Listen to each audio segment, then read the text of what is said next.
kick out of this. This is the only splice that is allowed for us at work. It's a real pain in the ass to do. But once you get good at it, it's kind of like bragging. You can be like, I can do a lash splice. Na na na na na na. Nobody really cares except for us. But so what you want to try and do is get these to be as close like that. That's perfect right there because they're touching. And for this, I'm not going to use flux because there's already flux on there, and it's more important that I get those tack soldered right now than it is for me to put flux on there. Just in this case, I'm not doing an actual connection solder here. What I'm doing is I'm just trying to get these to be tacked together. There we go. So now if I move one, the other one moves, right? Perfect. So what you do here, this is pretty cool and interesting, I think. You take another piece of wire, okay? And you strip a good portion of it off. A real good portion of it. Okay. That's not enough. You need more than that even.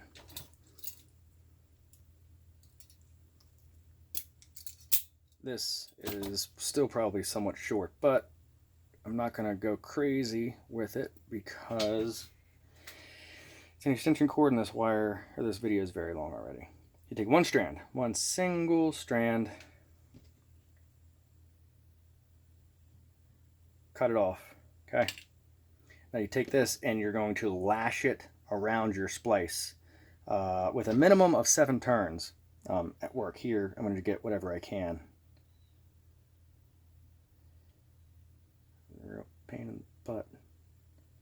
But this is technically this is not a mechanical connection as well, because you'll see, even though I'm lashing this, once it's lashed, if I were to heat this up and pull these apart, they would just come right apart. There's no mechanical mechanism holding these wires together. The lash is literally just to give the solder more surface area to connect to and ensure that your solder is flowing well between both pieces of wire.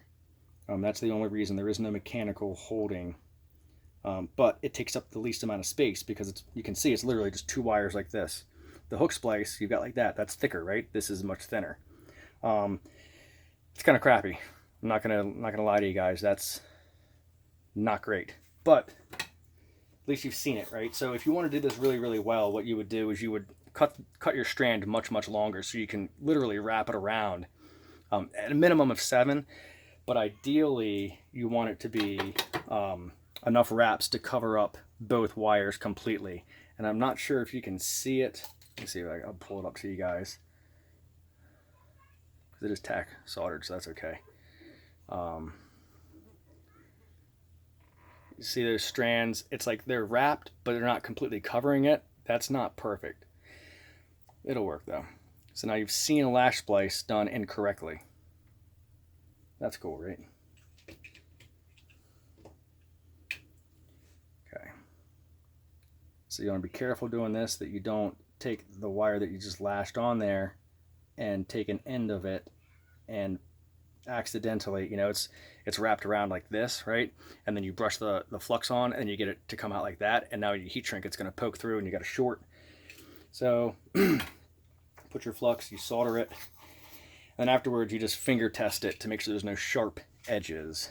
So again, preload your tip, you touch it.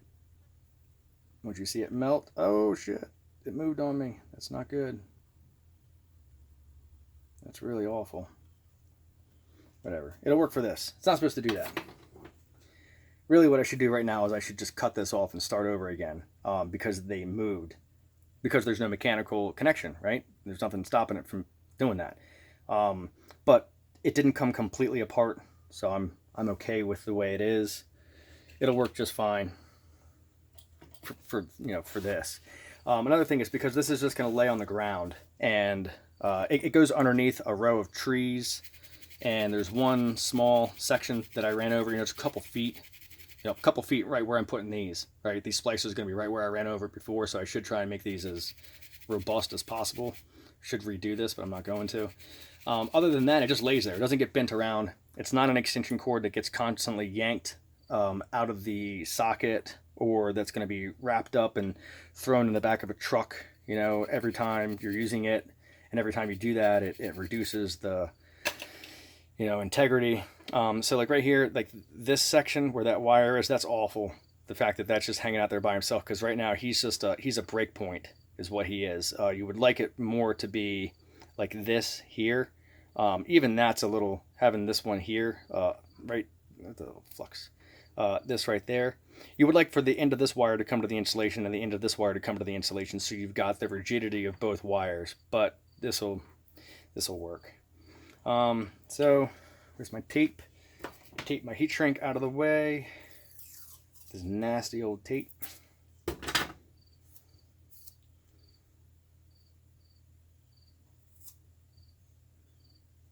And there we go. And now you see, like, if you do this and you just wrap it around, it makes it really hard to pull the tape off later. So I just wrap it once, pull it flat, and it's much easier to get off later.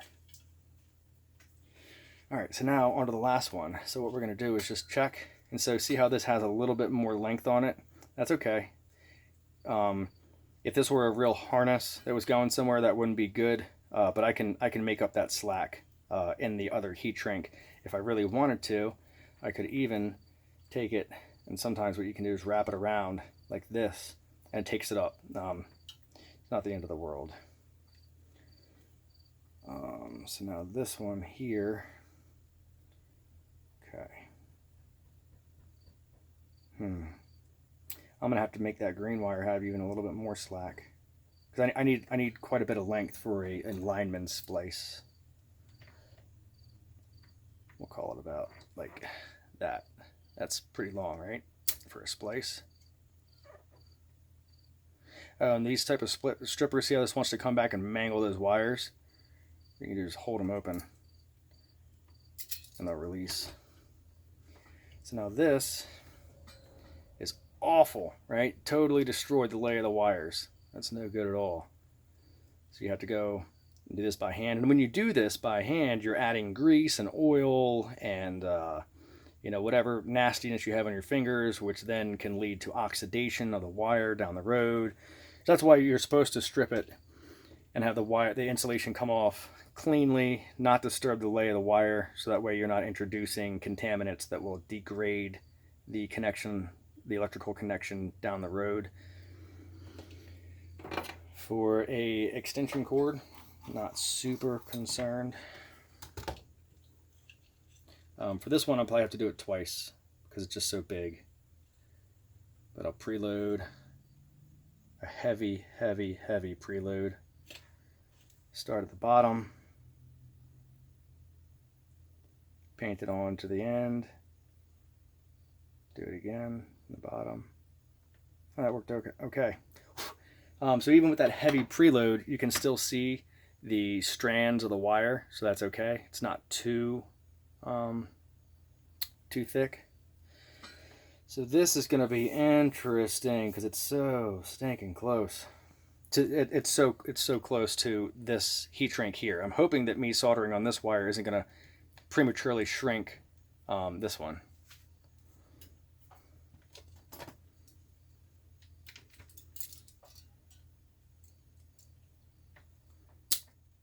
Again, hold your strippers so they release. Pull your wire out. There you go. Okay. Retwist.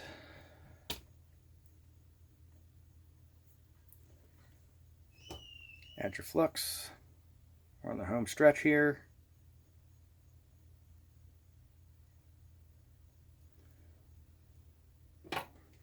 Clean the tip. We'll do another heavy preload. My soldering tip was already kind of dirty. Let's see how it works. That's the flux that makes the smoke. It's not like, oh, it's lead smoke. No, it's the flux inside the solder that's doing that. Got a little. See it? That's better. I don't know if you see this, like that nasty solder that's there on the tip. That's because it was already dirty going in there. So as I was moving the soldering iron up along the wire, because it was so dirty, when I got to the end of the wire, the solder actually comes out and makes a spike. It's like a spike of dirty solder that you hate. You want to get rid of it. So sometimes if you do it 2 or 3 times, it'll eventually stick to the tip and not the wire and leave you with nice clean solder. So Lineman splice is longer, so we need a longer piece of heat shrink, right? So this is slightly longer, and this wire really isn't quite long enough to do a true Lineman splice, but we're going to try it. So you start with an X, okay? You twist, okay? Pull it back and down. Pull it back and down. And now see how you've done that? Really, you would want these to be a lot longer so you could twist them around more. I'm going to have to use these awful ribbed pliers for this. See if I can even get it. I can't. My fingers are not strong enough. So take it. I'll bend it up this way and try and bend it down if I can. Pinch it over. This is because I mismeasured my wires from the beginning. It's not great, but come on. Let's see if I can do this.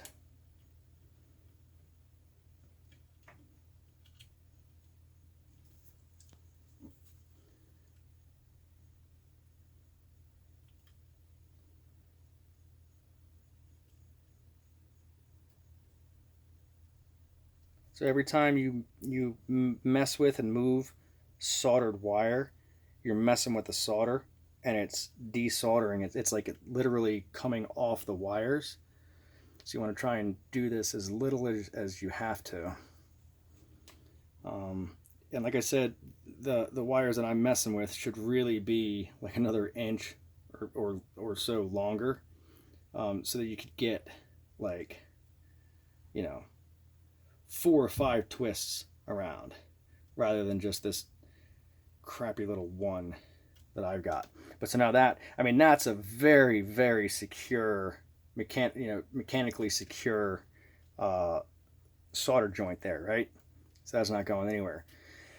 Completely ugly and awful, but it'll work. This is a sharp end here, so what I'll do is I'll just add my flux. I'll solder these, and then what I have to do afterwards is go through with the wire cutters and the flat nose pliers and nip off sharp edges so that it won't cut through the insulation and cause a short. So clean. Remember that dirty solder that was there before? So this is a great example of cold solder. So see if I can get this to do justice. Do you see how like nasty and gray that looks? That's cold solder. It reduces the flow of electricity and it makes it more brittle. So when you clean off the dirty solder, what you want is nice shiny silver. And the same thing with solder will do the same thing as the tip of a soldering iron. So you preload your tip, touch it to one section, and you wait for the whole thing to start. There it goes. The whole thing's flowing, and then you can paint it on to different areas and get your joint nice and soldered. Okay. Let that cool down because that's going to be hot. We're almost done.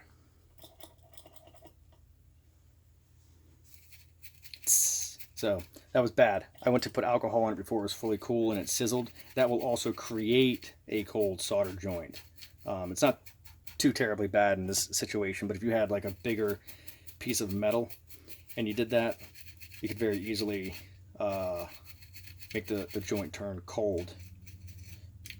So let's check the other side. Oh, see, this wire heated up while it was being pinched, and it made the insulation soft, so the alligator clips pinch through, which is why I have heat shrink, because if you just use the metal ones, that could easily cut through, and now you're screwed because you've got nothing to, you have a break in the insulation, and you already made your joint, so you can't put new heat shrink on. So now here's this, nice and shiny, good solder fillets all around, no sharp edges. Got some dirt there. Actually, there is a sharp edge. Can you see that right there? That'll poke through heat shrink in a heartbeat. So we'll take our wire snips. We find a good angle to come from. You nip that off, and now it's still got a little bit of a sharp edge. So these are bad because they have the grips on them. If they were flat, it'd be a lot better. You can take this and just kind of roll it a little bit, and it almost kind of like sands that down just slightly. So that's good. All right. So now we can heat shrink everything.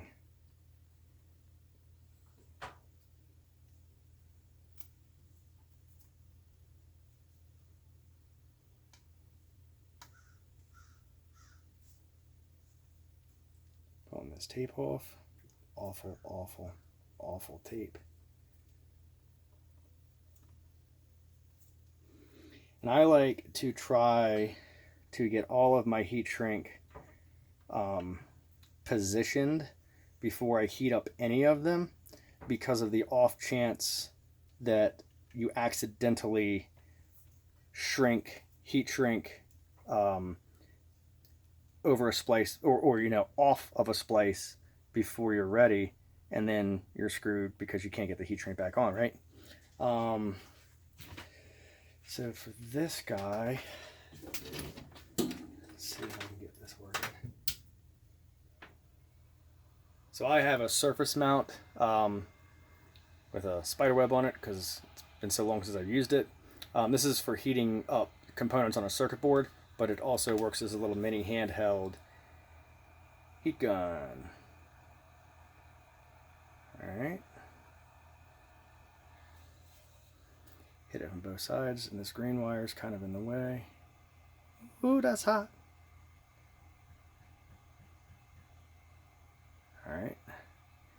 Now we do the green wire.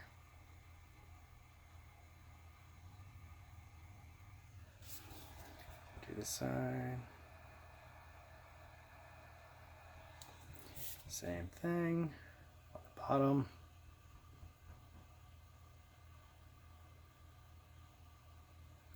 And move to the top. There you go.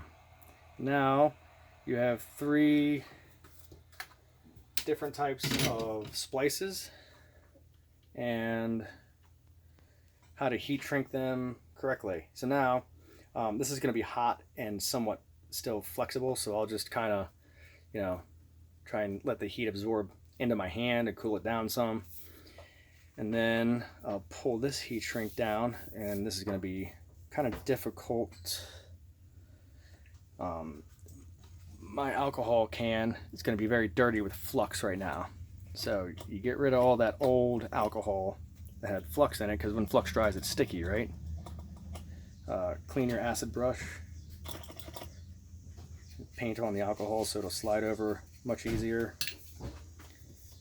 and you just try and fit this over however you can.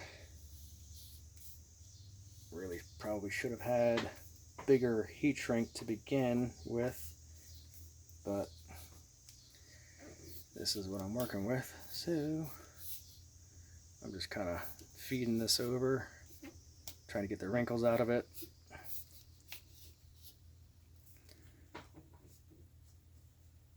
Until it completely covers all of the splices. This one here is wanting to stick.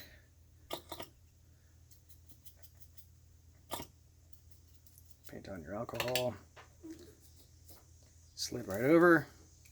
Alright, and so now you can kind of feel where the last splice is and where your first splice is, and try and get all that out. So now you've got a heat shrink section, right? Oh, RFI.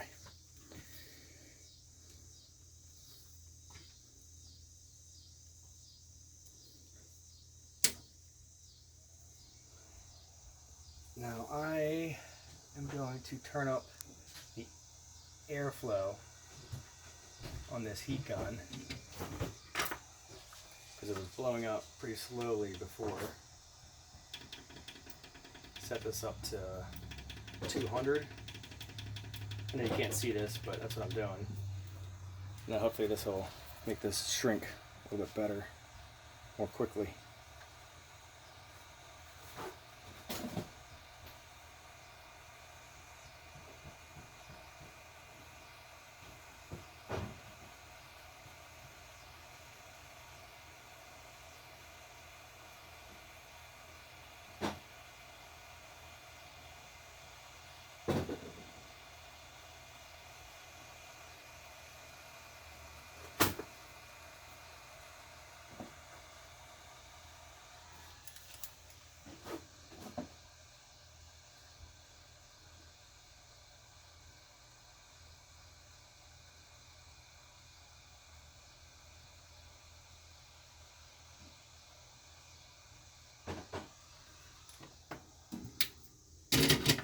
All right, ta-da.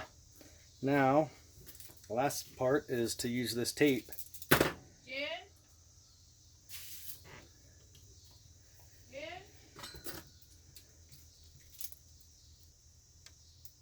And the way this stuff works, you peel off the plastic, start at a section. They give you this blue line. You get it in black or orange, or I've seen it in red, all kinds of different colors.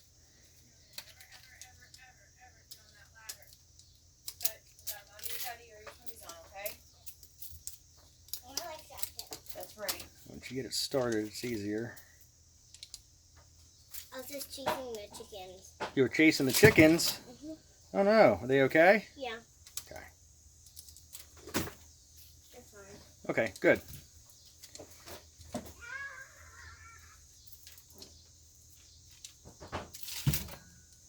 Alright. Probably about that much, maybe less.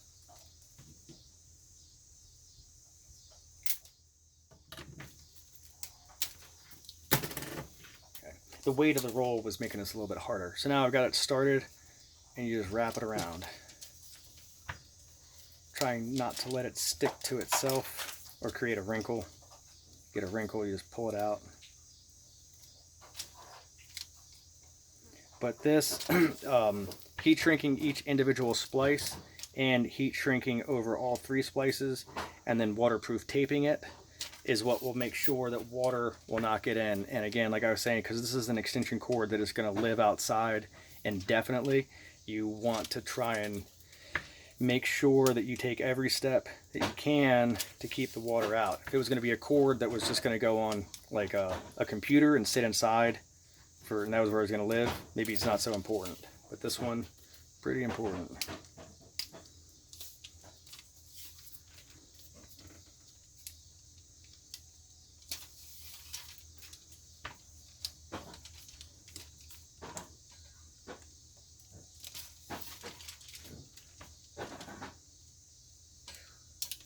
So this type of tape is the same type of tape you can use on coax or anything. I've used it a lot of times on coax, specifically because your coax also lives outside forever.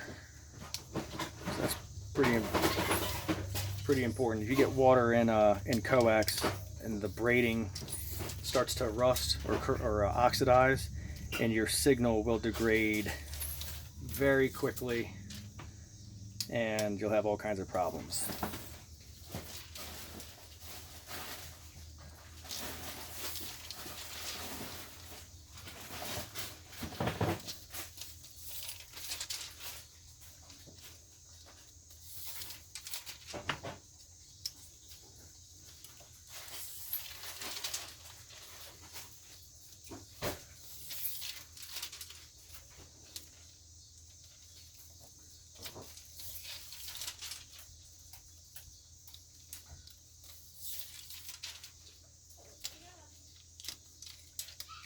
And the lesson to take away from this is don't run over your stuff with a lawnmower.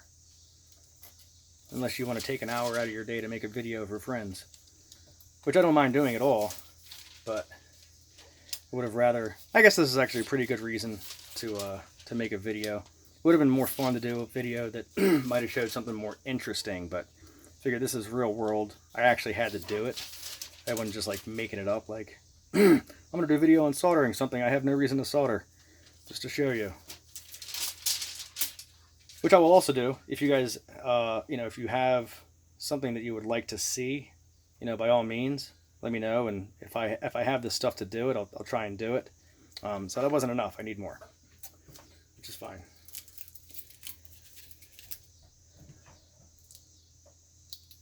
Because this stuff is cool. You can... waterproofs to itself, obviously. So if you cut it too short, and this you can get it at Tractor Supply, get it off Amazon. I haven't seen orange, or you can get it at Ace Hardware too. You can get it anywhere. So it sticks to itself. So as long as what I'll do is I'll start like this. I'll make the whole section. Oh, I didn't even show it to you. Anyways, I make the whole section overlap, not just a portion of it, and just start over again. Wrapping it down.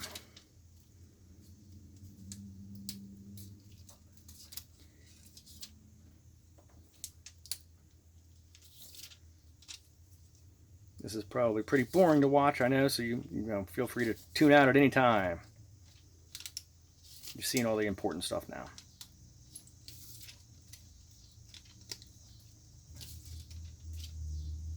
So I didn't cut it long enough again. Wow. Pretty bad.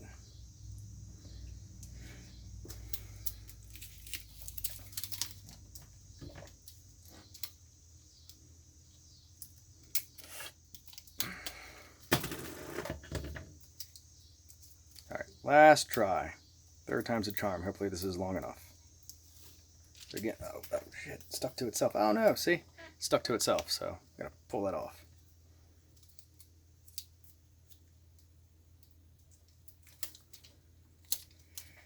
So as I was saying before, I'll start by putting this first one all the way on there so it sticks really well. And then I've got plenty of length to be able to finish this out. So here's where I'm going to have that extra length on the green. I'll show you what I'll do with that. Once you get that little bubble, it's not the best thing to do, but it does take up the slack. It's kind of like a cheating way of doing it. You just twist it around the other ones and kind of use the tape to pull it in. Hopefully you don't get too much area where your tape gets like a super crease or something where water can get in.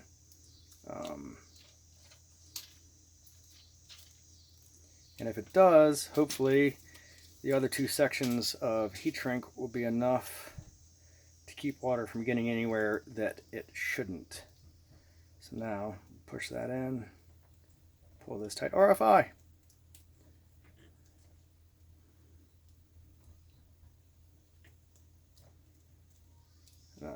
Peel this, or roll this back up over itself, and it sticks. And there you go. You have a repaired extension cord, but only halfway because I still have to do the other side. So with that, I'll say thanks for watching. Sorry this took so stinking long. Hopefully you learned something. If you have questions or you want me to do a video on something else, let me know and I will try and hook you up. All right, later.